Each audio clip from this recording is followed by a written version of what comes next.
watching the award-winning GHS-TV, a nationally recognized student television station.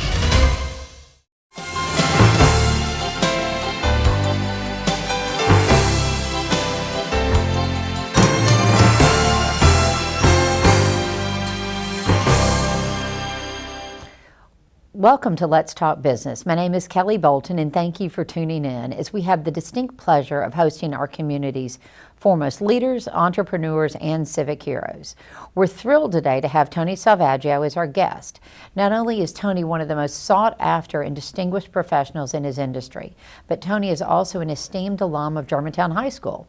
Tony was a previous guest on our show, but sadly that was during the pandemic, so we had to do the show remotely. So we're thrilled to have Tony back on set in person.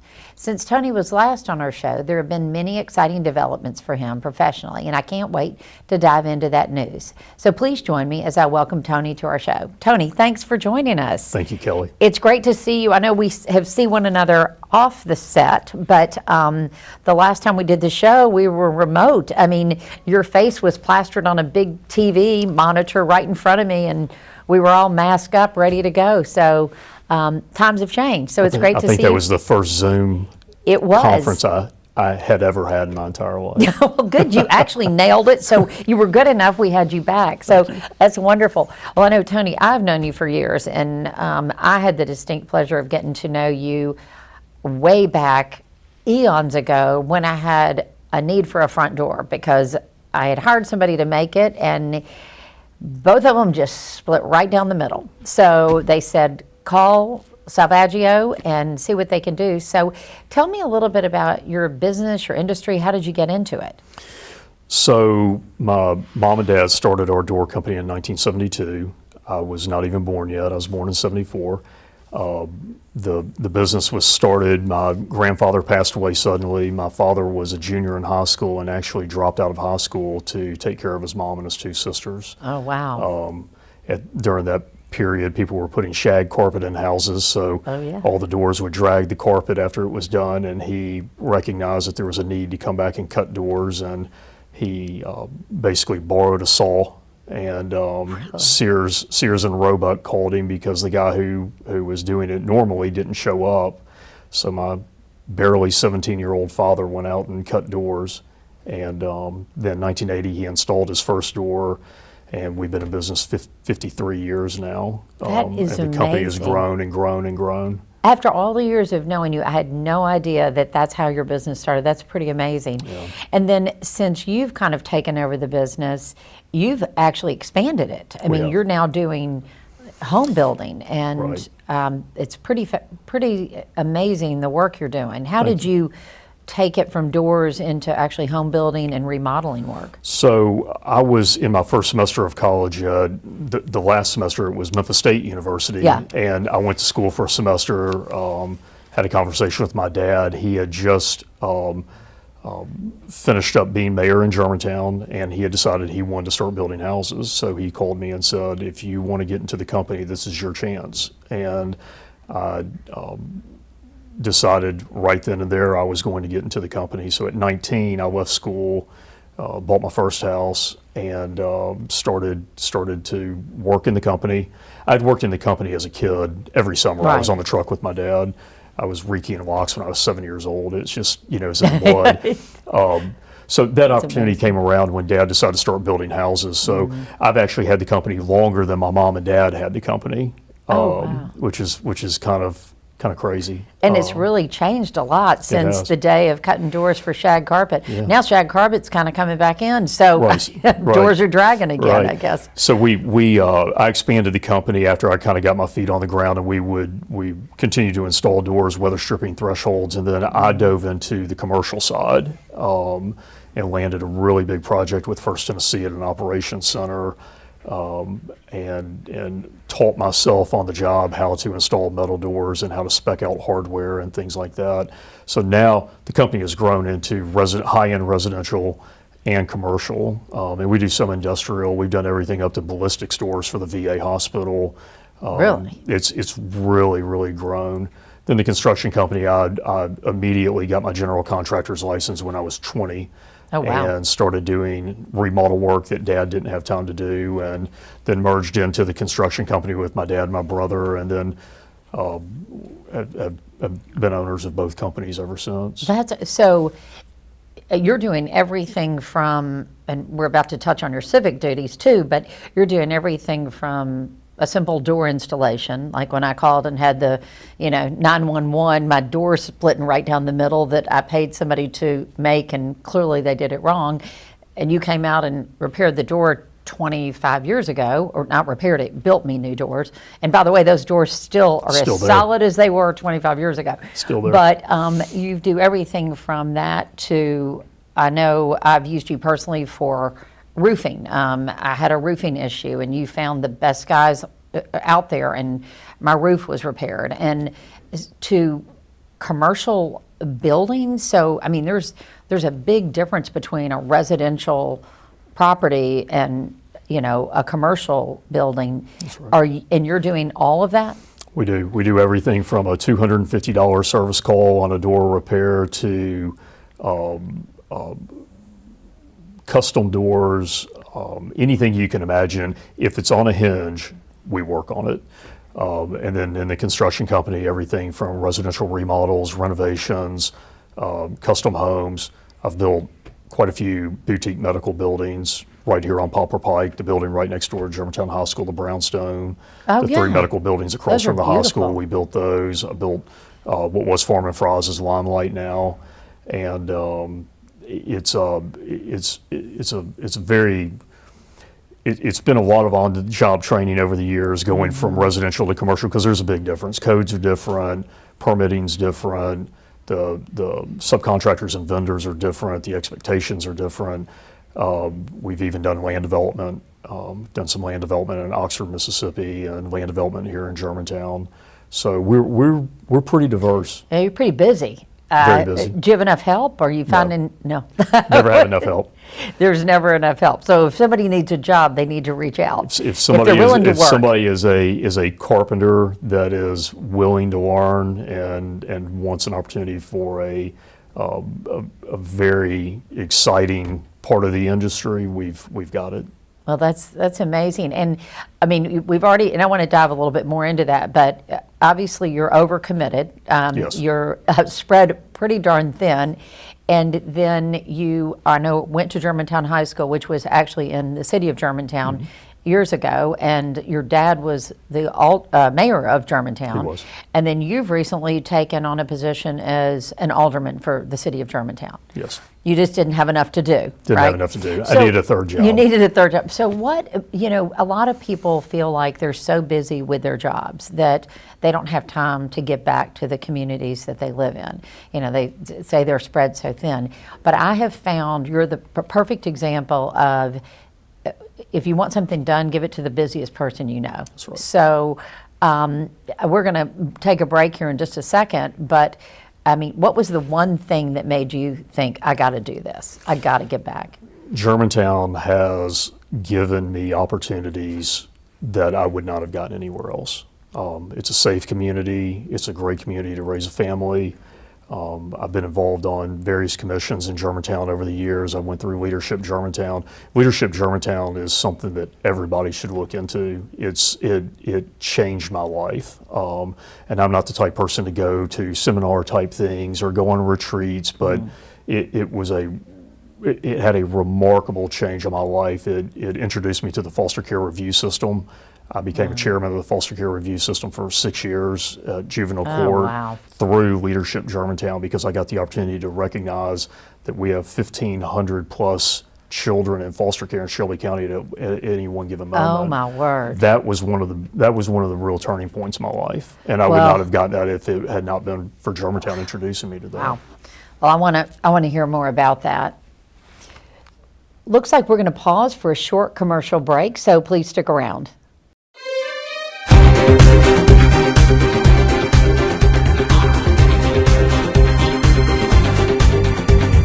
Cut to one and cue talent. The GHS Fine Arts Department is composed of 6 different disciplines, including instrumental music, which is both band and the strings or orchestra. My belief is that band is the life of the school. If the band's not fun, the school's not fun. There's choral music with a variety of different levels for our students, from women's choir, an a cappella group. So choir is an excellent opportunity for you to engage in the music making process and to create relationships and bonds with your fellow classmates. We have our theater program, which includes acting and tech theater. It'll teach you how to be a better communicator, it'll teach you how to work with people better, and it'll teach you how to get outside your comfort zone. We have GHS-TV and the intro classes that go into GHS-TV. You're watching the award-winning GHS-TV, a nationally recognized student television station. Welcome to GHS Insider, the show that's all about the G. So GHS-TV tries to model a real working station. And we have a visual arts program that goes up into AP courses and also includes IB level. I think the arts are really important because they provide students with that safe space where they can express themselves, they can be who they really want to be. The specificity of what is taught and required to be learned here in this department is so particular that they're going away with abilities and skills that other schools aren't teaching. For more information about the Kappa program, visit ghskappa.com or call 755-7775. You're watching the award-winning GHS-TV, a nationally recognized student television station. Welcome back to Let's Talk Business. If you're just tuning in, I am Kelly Bolton, and today we have the distinct pleasure of talking with Tony Salvaggio, one of the community's most sought-after home builders and current Germantown alderman. So please join me as I welcome Tony back to the program. Tony, before we took a break, you were talking about the foster care system and how it was one of the most just life-changing experiences, and how you chose to get involved in your community, and your method of doing it was as an alderman for the city of Germantown because they had done so much for you. And I think that is, you know, there's that old saying, to whom much is given, much is also expected. And you saw that, gosh, I have received so much from this community and I want to get back. But I think so many people just don't have that mindset. And, you know, so I commend you for that. I think that's tremendous. And, you know, if there's other business leaders, business owners, and people listening to the show, what would you tell them?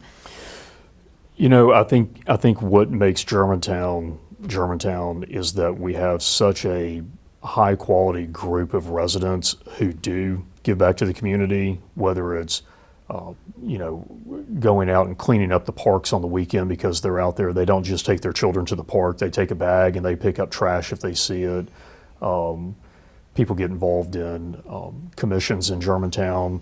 That's a really big deal. You know, Germantown has over 20 dedicated commissions to different facets of the city, and those are volunteers that give a volunteer spirit to that, and a different look than a bureaucratic look or a elected official look. And you know, really what I've learned in my very short time as being alderman is the hard work gets done at the commissions. That's where the hard work gets done. And you know, I think that goes to whether it's Germantown, Collierville, City of Memphis, everything. I think when we see a need, we don't just need to be complaining about it. We need to get out and vote. That's right. And we need to volunteer to make a difference, because, you know, it's really great if we give a lot of lip service to all the things that we're not happy with, but until we roll up our sleeves and get involved and try to be a facilitator of change, I really think sometimes it takes away, you really don't have much right to complain when you're not part of the solution. Right. So I think that's tremendous, and then doing that with all the, you know, all the work that you're doing and that sort of thing, it's just pretty amazing. So would you, you know, let's talk a little bit about like your general contracting work. If someone was looking for a general contractor, I mean, it seems to me there's a lot of people out there that are hanging up a shingle. You know, I can, you know, they've either got the sticker, I mean, the magnet on the side of their car, you know, I do everything, or, you know, there's builders, there's, you know, all kinds of things. How do you go about finding a good general contractor? I mean, it's clear that you're good. I mean, everyone knows the name Salvaggio. But if somebody is looking for a general contractor, what are the things that you're looking for? What's the checklist? Well, the best way I think to find anybody in the construction industry is word of mouth. If you know somebody who has had a roof replaced, or somebody who built a custom home, or somebody who had a renovation done, is that vote of confidence from somebody that you already trust to say, this group did the project, they did it right, they did it on time, they did it on budget. We had problems, they fixed the problems. That's critical. We don't advertise in either of our companies. We are strictly word of mouth and proven based on what we do and what we perform and how we finish projects and finish them on time. Yeah. You know, West Tennessee Home Builders is a great resource. They're located in Carterville and Halley Park. They've got a list of all certified builders, GCs from every different facet of construction. They're a great resource for somebody who just doesn't know. So, you know, you have somebody move in town, they don't know anybody, they don't have that friend to get the referral. You can call West Tennessee Home Builders Association and they will give you a list, and they'll put it out to different people in the industry that they know are certified, they're quality, they've checked all the boxes. So that's a really safe way to get a recommendation. It also depends on the size of the project. You know, right. I can do most everything in my company, but we don't do everything. We do what we're really good at, and we do what fits our scope, and we fit. We have a very regiment mentality on how we handle a project, and that cost. And our subcontractors and our vendors are not the cheapest, but they are the best. Right, you don't have to do it twice. We have to do it twice. Right. Well, what you said I think is key. On time and on budget, like is that real in the world of? I mean, absolutely. Yeah. You know, I don't think that I've heard very many people that have said their project was done on time or on budget. So, you know, one thing that we do, we spend an enormous amount of time on the front end of a project, going through the details, writing the specs, figuring out what could happen, what may happen, what probably won't happen, but if it does, what's the solution? And we document everything for the homeowner, the client, so they know what to expect. And that checklist becomes the building checklist. And you know, when you spend the time on the front end working with the homeowner, evaluating their expectations, ordering things on time, not going in and tearing somebody's kitchen out and then saying, well, we'll be back in 8 weeks when the cabinets show up. Right. That's not how you build efficiently, and you cannot be on budget or on time when you do that. So, you know, we're always, as a good general contractor, we're looking 100 yards down the road. If you're staring 10 yards down the road, it's already past you. You've got to be ahead of the curve every step of the way, because things are going to happen. It's going to rain. It's going to snow. Things are going to happen. Something's not going to show up on time. A product, you've got to be able to work and maneuver and still keep the project on track. Well, I'll tell you what you just said about you're looking 100 yards down the road. That's key. Looks like we're going to pause for another short break. The reason I chose art is because I love many aspects of art, such as the fact of being able to draw what you like or draw from your imagination. Art does open the horizon of the mind. You have to have a certain type of mindset and mind to be an artist. I think the arts are really important because they provide students with that safe space. They provide them a space where they can express themselves, they can be who they really want to be. I've always been interested in art, even though I haven't always been good at it. And I think it's like my primary form of self-expression. I feel safest in an art classroom. I like the community, and I like to experiment with other mediums. At Germantown High School, we offer a variety of art classes. We have our introductory art classes, Art 1, Art 1 Honors. We also have the AP Art and the International Baccalaureate Art program as well. When it comes to students who feel like they cannot draw or do any kind of visual art, that's my territory. They often come in saying, Mr. Weddle, I can't do this. And I say, well, relax, you're in the right area. I want them to learn new techniques, try new media, develop skills that they're proud of in the arts. I think the idea of being able to present something, an idea, their own work, a concept, Those are exercises that we do in our class every day. It's really fun because you get to really do things at your own speed and you get to really experiment with a lot of things. It's a very eye-opener for me. It helped me determine what I wanted to do in life. It helped me a lot, what I wanted to major in, how I wanted to do it, what plan I wanted to follow. Don't give up. Always keep persevering, always keep trying and keep doing, because you'll always learn something new and you'll find something else that you want to do. And when you find something you want to do and you love to do it, continue doing it and continue finding new things to love about it. For more information about the Kappa program, visit GHS-Kappa.com or call 755-7775.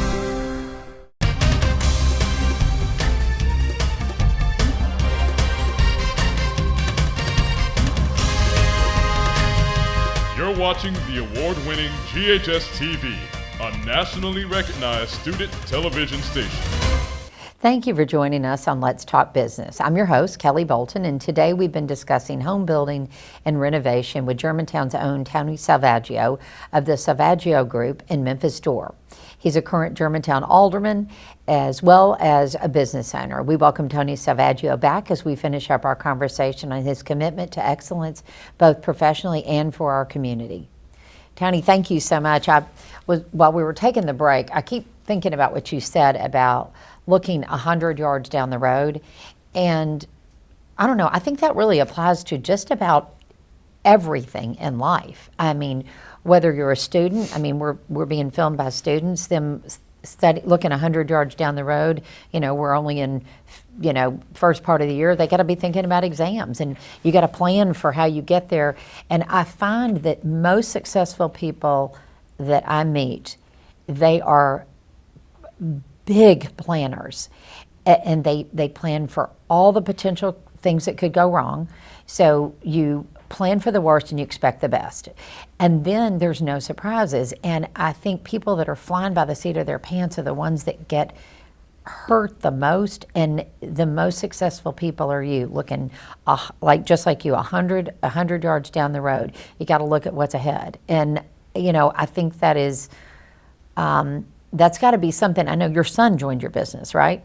Yes. I'm assuming this is some type of wisdom that you're imparting on him as well? I hope so. Yes. I'm trying. I had the pleasure of meeting him, and he was absolutely one of the finest young men I've ever met. Thank you. And your brother, I mean, everyone is just top notch. And you know, when you're hiring subcontractors, because it's all great, well and good, you as a business owner looking 100 yards down the road and you're, you know, planning for everything that can go wrong. And I was thinking as you were talking about that, I thought, I bet you lose a ton of jobs because your price is, we'll just use $25,000, and somebody else goes, I can do it for $15,000. Well, I bet they can, I bet they won't, and you probably factored in all the things that really need to be factored in. So I bet you lose a lot of business just based on price, but it doesn't matter because you've got enough other business. Right. But, because that is one thing I think people overpromise, underdeliver, and then they're mad, but they don't care because the contractor or the business owner's already got the money. But so how do you find subcontractors that don't tarnish your reputation? So the majority of our subcontractors, I think my newest subcontractor right now has been with us for 10 years. When we take on a project, we don't bid our projects. We have one framer, we have one roofer, we have one everybody. Mm-hmm. You know,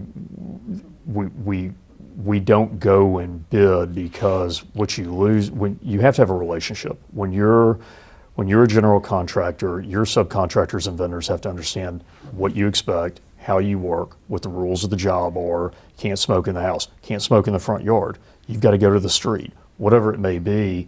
And if you're bringing in a new subcontractor every project to save $1 so you can make more money, you don't get excellence at the end of the day. So we've been very fortunate to have some of the same vendors for many, many years. My tile man was with us for almost 28 years. I named my youngest son after Mr. Hudson. Wow, Hudson. That's fabulous. And Mr. Hudson passed away a couple of weeks ago, and it was a grave loss. But you know, he was a prime example of a gentleman. I never had to worry about him on the jobs. People loved him. His quality of work was impeccable, and he's going to be hard to replace. So I'm interviewing tile guys now from other very high quality builders that I have a relationship with, and I've said, tell me where to go next, because I've got a big hole to fill. So we don't go through subs and vendors very often. It's not something that we just don't lose them. I think part of that is because they respect how we work and what our expectations are. They know they're going to show up to a clean job site. They know they're going to get paid on Friday. Right. All those different things create a better end product for my clients. Well, that's important, because I know in today's world it's becoming more and more difficult to find labor. I know a plumber, you know the same plumber, and he has said over and over again he could do 10 times the work if he could find more people to help. Sure. I was talking to several electricians that have said, you know, they don't know what's next because they can't find people to fill the job, and there's been some, you know, consolidation within even electrical companies. So, and there's still some just very fine out there that do the work, but they're not finding the labor, and I think that's a bit of a problem.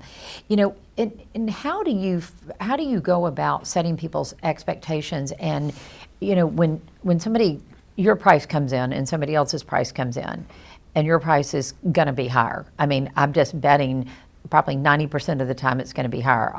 First of all, you're using better materials. Second of all, you're factoring in all the things that need to be factored in. You're not going to give them oh, by the way, hey, we forgot about this, or and they're halfway through the project, and what are they going to do? And we only have like a minute left, but you know, how do you explain that there is value in what you do and it's worth it to pay it? That's the key word. It's value.